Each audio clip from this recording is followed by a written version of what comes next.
Welcome you all once again for this fifth episode of Understanding the Sermon on the Mount.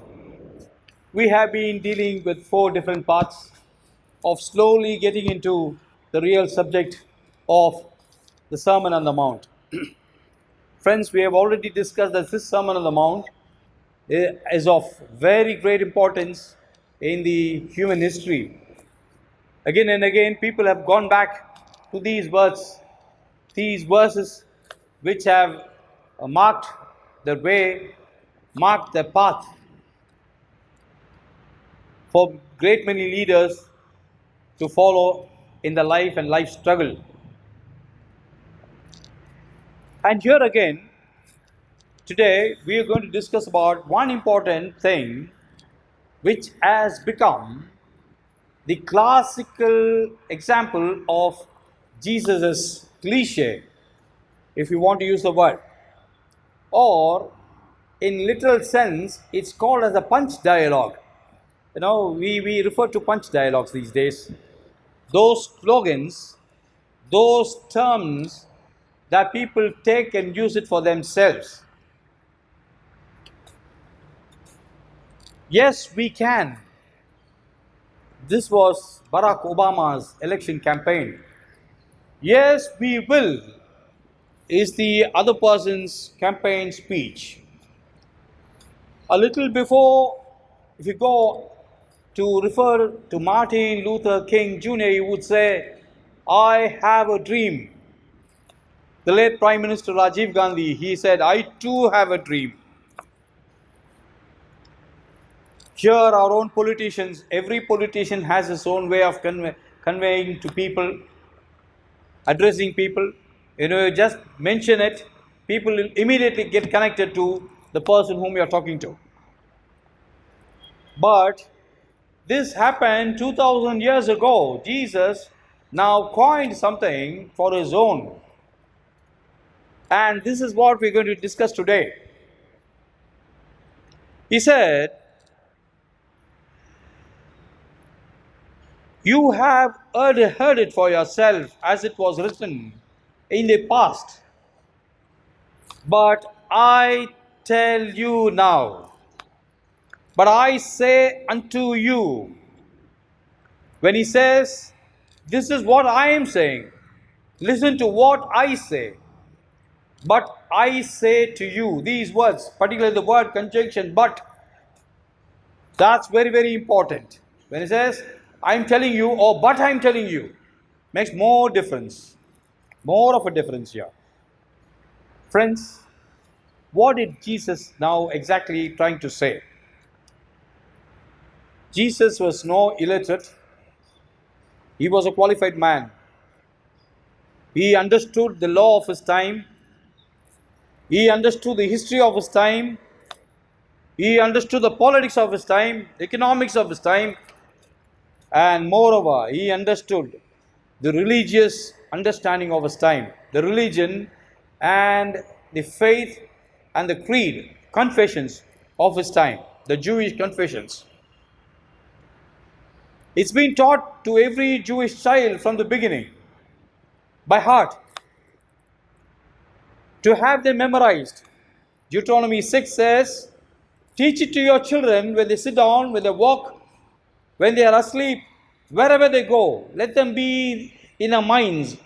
Let them keep on listening to all this. That's how the law was taught. And Jesus was one who was perfectly groomed.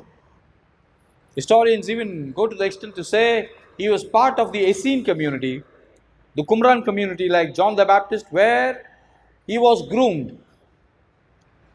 I know all of his teaching had a base from there, people say. But we don't have scriptural evidence for that, but it's historically spoken.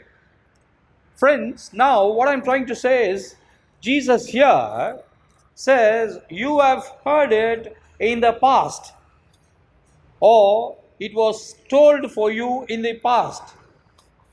Literally putting it, Jesus is now saying, Moses wrote it for you, or God through Moses wrote it for you. This is what you have been heard. You have been hearing. This is what you have heard in the past. You have been hearing it. And now, but I say unto you, here Jesus is taking a very radical position to say, enough is enough. Please listen to me now. Or give heed to what I say. Don't keep now listening or being dragged away for what you have been taught. You have been taught what it was literal. But now I'm telling you, you have to move a little further. And now we have to make a clear, conscious decision of following myself. Jesus is inviting the large crowd, his disciples, to say, come now, follow me. I am there standing as your teacher, as your guru. Now it is for you to follow me. You have heard something before. Erase it now. Because, but I tell you. That's where the word but, the connectivity, that word but, the conjunction makes a big difference. You know, you have heard it in the past, but now it's not the same, it's going to be different.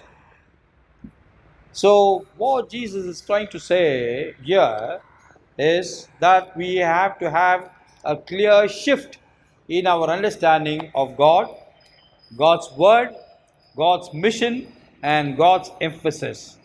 Through Jesus, we understand more clearly, more particularly, more firmly of what God is teaching us in the past.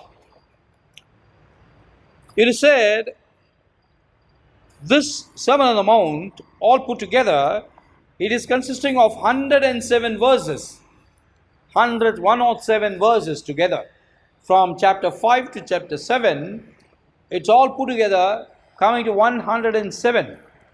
Here in this 107 verses, 28 verses are set apart.